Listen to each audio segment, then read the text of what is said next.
Alright, let's teach you how to factor by grouping. This is chapter 8. This is the fourth lesson in the series, and some of the key concepts that I want to talk about today that you need to remember is that for this particular lessons, you will be looking at a polynomial of 4 terms, and you always want to factor out the first negative with your GCF. Well, what does that mean?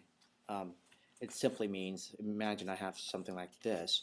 You certainly want to take out the GCF, which is 2, but since I have a first negative, I want to take that first negative out as well. And so my answer is going to look something like this. I want to keep something, to start off of my variable to be a positive. I don't want to have a negative. I try to avoid it at all costs if I can. Okay, and this one I'll talk about it when we use the box method to factor. So perhaps I should actually change this to factoring by using the box method, but not necessarily grouping, but it's kind of somewhat tied into the grouping part as well. Okay, so let's take a look at this simple example first. 6x squared minus 15x minus 8x plus 20. Okay, so I have a group of four terms right here. I'm going to section that into 2 groups, 4 terms, so I'm going to go ahead and create a box that has 4 rectangles inside, so it's a 2 by 2. So I'm just going to start reading off my terms. First one is 6x squared. Next one is negative 15x. Next one in line is negative 8x. I'm just trying to fill in the box here, and positive 20. Okay, so the rule of thumb is you try to go ahead and try to factor out the GCF horizontally first. If it can't be done horizontally, then you can go ahead and do it vertically. But for our problem here, we can indeed take out a GCF of 3 from the coefficient and also an x. I don't need to take out the negative because the first term is a positive, so I just take out 3x. I move on to the next. Okay, this is the first row. I move on to the next row right here, and as you can see, I have a GCF of 4. However, because I have a negative, I take out negative 4. Okay, first negative, take it out. Now your job is to match it up with the length. You have the width times with the length to make up the area inside. Notice that this is the area value of each box. And I told you about the third key concept. You can switch it around inside, but you can never change its value. Okay, it stays as 6x squared. It stays as positive. It stays there. Okay, so your job is to create this length to make 6x squared. 3x times what is 6x squared? As you can see, 3 times 2 is 6. X times x is x squared. So I got this area checked. Done.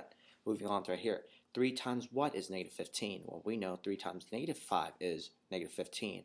And since I already have x covered, I don't need to do anything. So 3x times negative 5, negative 15x. And then you kind of see if it's going to make this last 2 boxes work as well. As you can see, 2x times negative 4, negative 8. Check. It's good. It works. So you don't have to move anything around. Negative 5 times negative 4. Notice it's positive 20. Checked. So you got everything checked. All 4 boxes checked. That means this is good factors. So you can just go ahead and write it as 2x minus 5 times 3x minus 4. Okay? And that's it. You're done with the problem. I want you to go ahead and try number 9 in your worksheets, on your worksheet for this one. Okay? And let's move on to a more complicated problem, which requires you to kind of move your terms around inside the box. Take a look at this next one right here. You have 3p minus 2p squared minus 18p plus 27. I'm first going to go ahead and set up my box. It's a 2 by 2 again. Just like always, I have 4 terms, so 2 by 2 is good. I'm going to write it from left to right. Here's 3p. Here's negative 2p squared. Here's negative 18p. Here is positive 27. Okay? So my job is to figure out the length and width of each box to make this area true. Okay? The first thing I do is go ahead and factor out my GCF horizontally first, if I can. So in this case, I realize that I have a p in common, so I take out that p. Here, I have a 9 in common in each, but because I have a first negative, I'm going to take out a negative 9. Okay, as you can see. So my job now is to fill out the length to make it work for each box. P times what will give you 3p? Well, p times 3 will give you 3p. Checked. This one right here, p times what the length to give you negative 2p squared? Well, it's going to be negative 2p. Okay, so everything seems to work out for that particular row. And then when we move down here, all of a sudden we realize, look, 3 times negative 9 is not negative 18p. Instead, 3 times negative 9 is negative 27. And then negative 2p times negative 9 is going to give us positive 18p. But when we try to compare the area inside our box, we don't have it. We want to have positive 27. We want to have 18p, not negative 18p. So what does that mean that we have to do to make it work? Well, in this case, to make it positive 27, like what we want, we need to change the negative 9 into a positive 9, right? To make a negative 18p like we want here, we have to change the positive 9 into a positive. Negative 9 into a positive 9. So the only thing that we need to change is this negative 9 out here to make it positive. And to really want to make it fit in, all you have to do is just switch 27 to here, to the side, and negative 18p back to the side. Then when you times it, it makes more sense. 9 times 3, 27. 9 times negative 2p, negative 18p. You see that? So just one minor change like that, and you have yourself a solution. So now you have p plus 9 as part of your factors, and you have 3 minus 2p as the other one. And there you have it. So when you come across a case like that, that's all you do. Okay? Write it out and see, what do I need to change? Remember, you cannot change the inside. It's the outside that you need to change. And I did. I made a minor change. Turn a negative 9 into a positive 9. Okay? So I want you to go ahead and try number 16 for that one.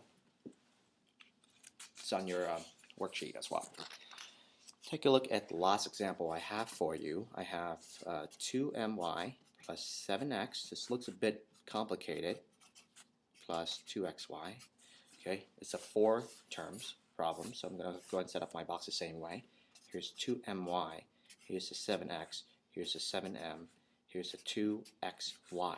Okay, they're all positive, so that's why I can technically put positive if I want, but we know they're all positive. So let's try to do this horizontally. Notice that if I do it horizontally, I cannot factor out anything. There's no common factor except for 1.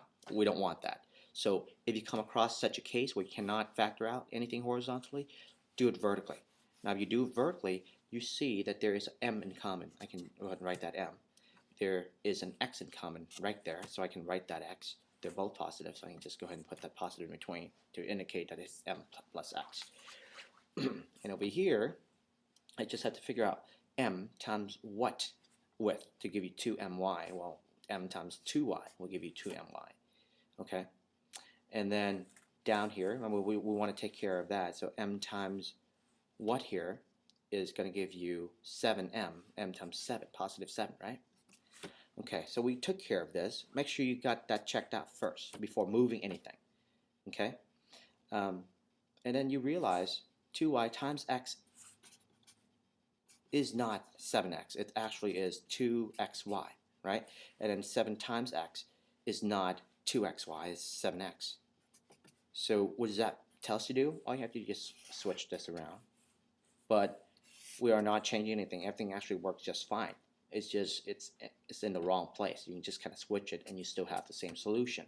So our factors work out just fine. So what you have here is just 2y plus 7 times m plus x. Okay? Remember, we cannot change anything on the inside. The only thing that we can change is outside. But in our case here, we don't need to change anything on the outside as well. It's basically a switching problem inside on the inside. Okay? All right. So with that, please try number 22, and we'll discuss this tomorrow.